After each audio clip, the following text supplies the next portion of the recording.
This is an instruction video for IKAWA Professional Insect Light Trap. Please watch carefully.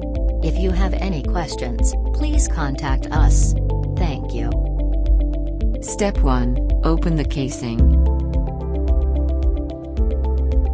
Step 2. Take out existing glue board with flies and throw it away. Step 3. Take a new glue board, peel off the adhesive cover. Step 4. Place the glue board into the holder properly, and close the casing. Now it's all done. Remember to write down the date of glue board changed on the side of the fly trap casing. It is highly recommended to change the glue board once a month.